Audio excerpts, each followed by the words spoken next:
اچھا یہ استعمال کہاں پہ ہوتا ہے؟ اس کا بہت زیادہ انڈسٹری میں اب استعمال ہوتا ہے، فوڈ یعنی کھانے پینے والی اشیاء میں استعمال ہوتا ہے. مقصود یہ ہوتا ہے کہ جیلنگ ایجنٹ کے طور پر استعمال ہوتا ہے، یعنی جیلی کی شکل آپ نے دیکھی ہوگی، جو مختلف بچوں کی جیلیاں بھی ملتی ہیں، اور تھوڑی سی وہ نرم نرم سی ہوتی ہے، نہ وہ بالکل سالڈ ہوتا ہے، نہ بالکل وہ مایا شکل میں ہوتی ہے، تو نرم سی وہ ہوتی ہے. تو وہ والی جو کیفیت پیدا کی جاتی ہے تو وہ جیلیٹن شامل کر کے پیدا کی جاتی ہے. میڈیسن کے اندر اس کی بہت زیادہ میڈیسن کے اندر اس کا استعمال ہے. میڈیسن کے اندر آپ یہ دیکھیں جو نیچے کیپسول آپ دیکھ رہے ہوں گے، تو کیپسول کا جو اوپر والا شیل ہے یعنی دوائی کے تو اس کے اندر ہوتی جو اوپر والا شیل ہے، آج کل وہ شیل جو ہے وہ بھی جیلیٹن سے بنایا جا رہا ہے.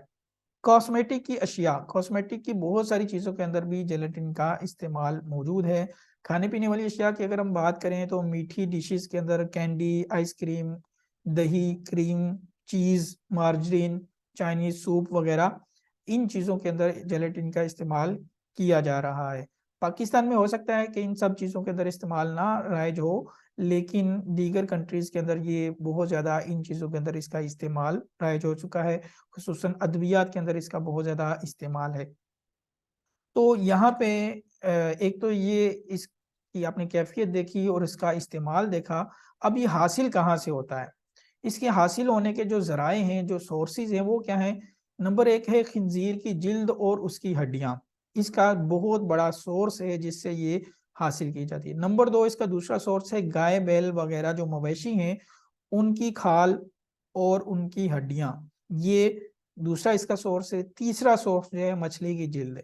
ان تین چیزوں سے یہ حاصل کی جا رہی ہے. نیچے کچھ جو ہے وہ ایک دو چارٹ دیے گئے ہیں آپ کے سامنے. لیفٹ سائڈ پہ جو چارٹ ہے اس میں یہ دکھایا گیا ہے کہ کس چیز سے کتنی پرسنٹ جو ہے وہ جیلیٹن بنائی جا رہی ہے. تو 44% جو جیلیٹن پوری دنیا میں بن رہی ہے وہ پگ سکن یعنی خنزیر کی جلد سے بنائی جا رہی ہے، اور 28% جو ہے وہ جانوروں کی، مویشیوں کی ہڈیوں وغیرہ سے، جو اس کی کھال ہے اس سے بنائی جا رہی ہے، اور 27% جو ہے اس کی ہڈیوں سے بنائی جا رہی ہے، اور 1% جو ہے دوسری چیزوں سے بنائی جا رہی ہے. تو آپ یہ دیکھ سکتے ہیں کہ خنزیر کی جلد سے کتنی بڑی مقدار میں یہ جیلیٹن بنائی جا رہی ہے. اور اگر بنانے والے کنٹریز کی بات کی جائے تو رائٹ سائڈ پہ جو خاکہ دیا گیا ہے اس میں وہ ظاہر کیا گیا ہے. ویسٹرن یورپ میں 39% بنائی جا رہی ہے، لیٹن امریکہ میں 17% ہے، 20% جو ہے وہ نارتھ امریکہ میں ہے، اور 2% ایسٹرن یورپ میں ہے، اور باقی 22% جو ہے دوسری کنٹریز کے اندر بنایا جا رہی ہے. تو اس میں بھی آپ دیکھیں تو اکثر حصہ جو ہے نان مسلم کنٹریز کا ہے جو بنا رہے ہیں. بنانے کا مین سورس اور بہت بڑا سورس ہے وہ خنزیر کی ہڈیاں اور اس کی جلد ہیں. تو اب جیلیٹن کا بنانے والے غیر مسلم، بنائی جس سے جا رہی ہے وہ اس کا بہت بڑا سورس جو ہے وہ خنزیر ہے. پھر اگر گائے بیل وغیرہ کی ہڈیوں سے یا اس کی جلد سے بنائی جائے تو چونکہ ایک جانور کا جز ہے، اور جانور مسلمان کے لیے اسی وقت حلال ہو سکتا ہے جب اس کو صحیح شرعی طریقے سے کسی مسلمان نے ہاتھ سے ذبح کیا ہو. تو اگر وہ گائے بیل بھی ہے تو وہ حلال جانور، لیکن جب اس کو شرعی طریقے سے ذبح نہیں کیا گیا ہوگا تو اس سے بننے والی جیلیٹن بھی ناپاک اور یا حرام کے زمرے میں جا سکتی ہے. تو زیادہ امکانات جو ہیں وہ اس اعتبار سے یہ ہیں کہ یہ حرام چیزوں سے بنائی جا رہی ہے. آج کل جو ہے وہ مسلمان کنٹریز بھی کچھ اس کو بنا رہی ہیں، اور حلال جیلیٹن بھی مارکیٹ میں اب مل جاتی ہے. اس طرح پاکستان میں بھی آپ نے دیکھا ہوگا کہ کچھ جگہوں پہ اب وہ بعض لوگ جو کسائیوں سے ہڈیاں جمع کر لیتے ہیں، ہڈیاں وہ جمع کر کے لے کے چلے جاتے ہیں. تو اس کا ایک بنیادی مقصد یہ ہوتا ہے کہ وہ اس طرح کی ساری ہڈیاں جمع کر کے پھر وہاں سے یہ جیلیٹن جو ہے وہ حاصل کرتے ہیں. تو مسلمان کنٹری ہے، مسلمانوں نے جانور ذبح کیے ہوئے ہیں، وہاں سے جیلیٹن حاصل وہ تو حلال ہو سکتی ہے. لیکن اگر غیر مسلم کنٹریز میں بنائی جا رہی ہے، غیر مسلم بنا رہے ہیں، خنزیر سے بنا رہے ہیں، یا وہ اپنے ذبیحے سے بنا رہے ہیں، تو ایسی جیلیٹن جو ہے وہ حلال نہیں ہو سکتی. تو یہ ایک بہت بڑا ایسا پورشن ہے جو ہماری چیزوں کے اندر شامل ہے جو حرام ہونے کی طرف جا سکتا ہے. لیکن اب جیلیٹن کے حوالے سے علماء کے درمیان ایک ڈسپیوٹڈ ایشو ہے، ایک بحث ہے جو ابھی قابل حل ہے. اس کے اوپر علماء نے کئی اعتبار سے گفتگو کی ہے. وہ کیا ہے؟ استحالہ اور انقلاب عین کی بحث. یہ فقہ حنفی کا ایک اصول ہے، امام اعظم رضی اللہ تعالیٰ عنہ کا ایک خاص اصول ہے، وہ یہ ہے کہ ایک چیز کی جب حقیقت بدل جائے تو وہ ناپاک سے پاک کی طرف منتقل ہو جاتی ہے اور حرام سے حلال کی طرف منتقل ہو جاتی ہے، جبکہ اس کی حقیقت مختلف ہو جائے۔ انقلاب عین بھی اس کو بولا جاتا ہے، استحالہ بھی اس کو بولا جاتا ہے۔ مختلف عبارات علماء کی آپ کو کتابوں کے اندر موجود ہیں، مل جائیں گی۔ یہاں پہ 2 عبارات میں نے ویسے ہی نقل کی ہیں۔ جد الممتار کی عبارت ہے ان طہارت بالانقلابی اصل مقرر فی المذہب، مذہب کا ایک مقررہ اصول ہے، ثابت شدہ اصول ہے، وہ کیا ہے کہ انقلاب سے چیز جو ہے وہ پاک ہو جاتی ہے۔ اور امام محمد کے نزدیک سے فرمایا کہ علت انقلاب حقیقت اور تغیر، فرمایا کہ یہ پاک ہونے کی دلیل ہے۔ اس کی کچھ ایگزامپلس میں نے نیچے ذکر کی ہیں، جس طرح کہ انگور کا شیرہ ہے تو پاک ہے، انگور کا شیرہ حلال بھی ہے، لیکن جب یہ خمر کی شکل اختیار کرتا ہے تو پھر یہ ناپاک ہو جاتا ہے اور حرام ہو جاتا ہے۔ تو ایک انقلاب حقیقت یہاں پہ واقع ہوا جس کی وجہ سے پاک چیز ناپاک ہو گئی اور حلال چیز حرام ہو گئی، لیکن خمر کے بعد پھر اس میں انقلاب عین ہوتا ہے، استحالہ واقع ہوتا ہے، تو خمر سے پھر وہ سرکہ بن جاتا ہے۔ تو اب وہ جو خمر ناپاک تھی اب وہ دوبارہ پاک ہو جاتی ہے، اور خمر جو حرام تھی اب دوبارہ حلال ہو جاتی ہے۔ تو یہ ایک ایسی ایگزامپل ہے جو تمام علماء اس کو تسلیم کرتے ہیں کہ یہاں پہلے وہ چیز ناپاک تھی، اب وہ چیز پاک ہو گئی ہے۔ اس کی دوسری ایگزامپل نطفہ ہے، انسان کا نطفہ جس سے انسان بنتا ہے تو وہ ناپاک پانی ہے، جب وہ علقہ خون کی صورت میں بنتا ہے، شکل اختیار کرتا ہے، تب بھی وہ ناپاک رہتا ہے، پھر جب وہ گوشت کا لوتھڑا بن جاتا ہے تو اس صورت کے اندر یہ پاک اس کو شمار کیا جاتا ہے۔ اب انسان جب پیدا ہوتا ہے تو اگرچہ اس کے اوپر جو اگر نجاست لگی ہوئی ہے تو اس کو تو ہم ناپاک کہیں گے، لیکن انسان کا بدن فی نفسی وہ اس کو پاک ہی شمار کیا جائے گا۔ نجاست دور کر دی جائے تو بدن جس چیز سے بنا ہے وہ اصل کے اعتبار سے اگرچہ ناپاک تھی، لیکن جو بعد میں وجود میں آیا انسان تو وہ انقلاب حقیقت ہو چکا، اب وہ پاک ہو گئی۔ نوشادر استعمال کی جاتی ہے، نوشادر کے بارے میں بیان کیا جاتا ہے، یہ نجاست کا دھواں ہے جس سے یہ بنتی ہے، تو اصل کے اعتبار سے یہ ناپاک تھی تو پھر یہ پاک ہو گئی۔ اسی طرح راکھ اپلے جو جلائے جاتے ہیں، گوبر وغیرہ جلایا جاتا ہے تو گوبر تو ناپاک ہے، لیکن جلنے کے بعد جب جو راکھ بن جاتی ہے تو وہ پاک ہو جاتی ہے۔ اسی طرح کتب فقہ میں اگزامپل دی جاتی ہے، گدھا یا خنزیر نمک کی کان میں گرا اور وہ عرصے کے بعد وہ بھی نمک ہو گیا تو اب وہ حلال بھی ہو جائے گا اور وہ پاک بھی ہو جائے گا، کیونکہ وہ نمک بن چکا ہے، اب وہ گدھا نہیں ہے، اب وہ خنزیر نہیں۔ تو انقلاب عین کی یہ بھی مثال دی جاتی ہے۔ تو اور بھی کچھ امثلہ دی جا سکتے ہیں۔ تو یہ ایک مذہب کا مقررہ اصول ہے، لیکن جیلیٹن کے اندر یہاں پہ یہ بحث کی جاتی ہے کہ جیلیٹن بنانے کا جو پروسیس ہے، جانور کی ہڈیوں سے سے پھر کولیجن سے پھر وہ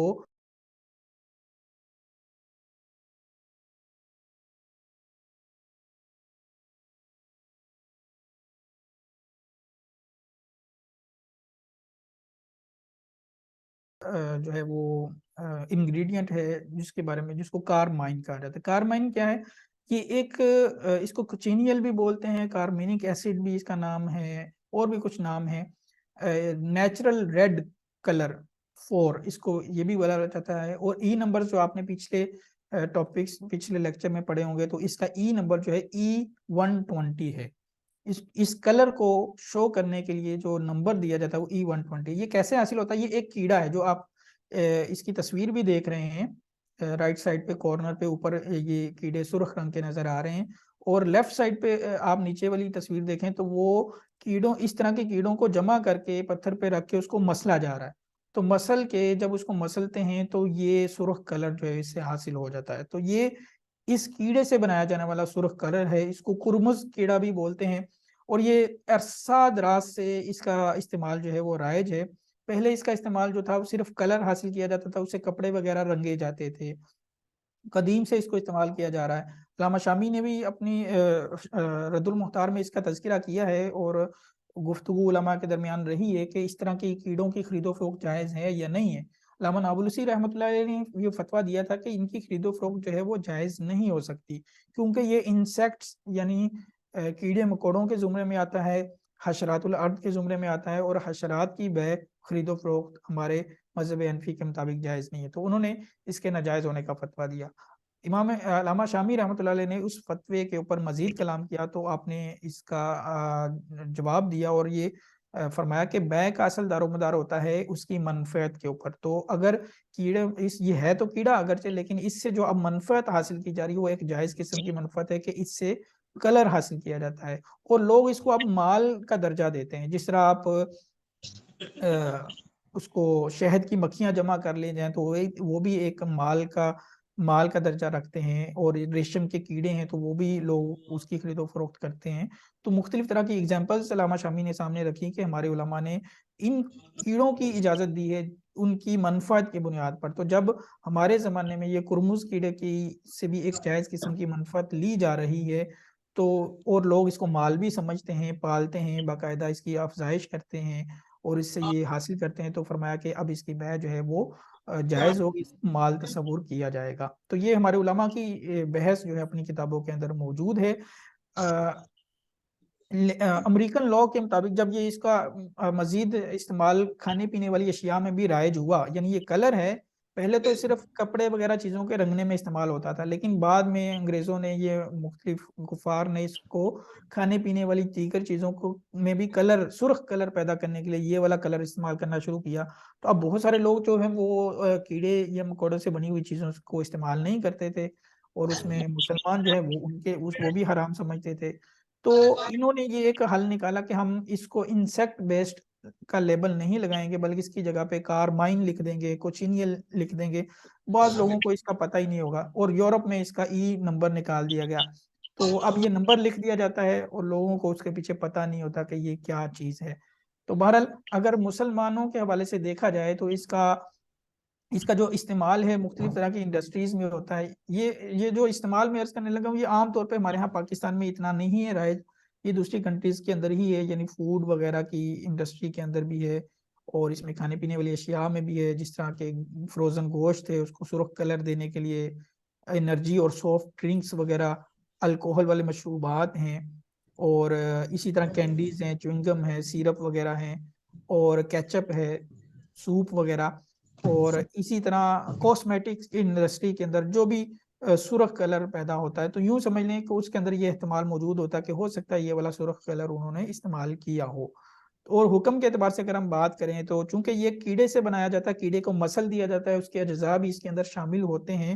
تو یہ کلر کھانے پینے والی اشیاء میں استعمال کیا گیا ہو تو ان چیزوں کا استعمال کرنا جائز نہیں ہوگا. ہمارے نزدیک کیڑے مکوڑے کھانا حرام ہے، لہٰذا اس سے یہ کلر اگر کسی چیزوں میں شامل ہو تو اس کا کھانا بھی ناجائز ہوگا.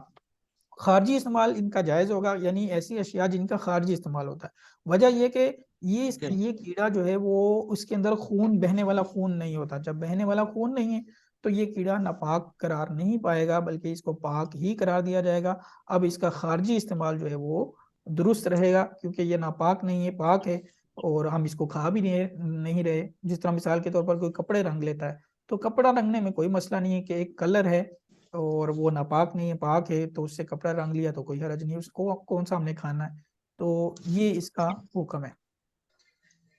اس کے اگلا جو ہے وہ ہمارا ٹاپک ہے گلیسرین. گلیسرین بھی آپ نے نام تو سنا ہی ہوگا، اور اس کی یہ مختلف آئٹمز بھی آپ کے سامنے تصویر میں ظاہر ہو رہی ہیں جن کے اندر گلیسرین استعمال ہوتی ہے. اور یہ حاصل کہاں سے ہوتی ہے؟ اس کے 3 ذرائع. ایک تو جانور کی چربی سے نکلتی ہے، نمبر 2 درخت پام آئل وغیرہ سے یہ اس کو نکالا جاتا ہے، ویجیٹیبل آئل سے بھی حاصل کیا جاتا ہے، نمبر 3 پیٹرولیم اشیاء سے. تو جو درختوں سے حاصل کی جا رہی ہے یا پیٹرولیم اشیاء سے حاصل کی جا رہی ہے اس گلیسرین کو کھانا پینا تو ظاہری بات ہے جائز ہوگا، لیکن جو جانور کی چربی سے حاصل کی جا رہی ہے تو وہ جانور کا جز ہوگا، اور جانور کے جز ہونے کی وجہ سے پھر وہاں پہ مسلمانوں کے لیے کریٹیکل پوائنٹ آ جائے گا. وہاں پہ غور و فکر کی حاجت ہوگی، اس کو دیکھنا پڑے گا کہ یہ جانور کون سا تھا جس کی چربی سے یہ لی گئی، اور وہ جانور حلال تھا یا حرام، پھر اس کو شرعی طریقے سے ذبح کیا گیا یا نہیں کیا گیا. تو یہ یہاں پہ اہمیت حاصل کر لیتا ہے. یعنی اگر کسی چیز کے اندر آپ دیکھ رہے ہیں کہ گلیسرین موجود ہے تو اب آپ کو ضروری ہوگا کہ آپ اس میں یہ تحقیق کر لیں کہ یہ گلیسرین اس کا سورس کیا ہے، کیا اس کا پلانٹ بیس گلیسرین ہے یا پیٹرولیم بیس ہے، پھر تو اس کا استعمال آپ کا جائز رہے گا. لیکن اگر یہ اینیمل بیسڈ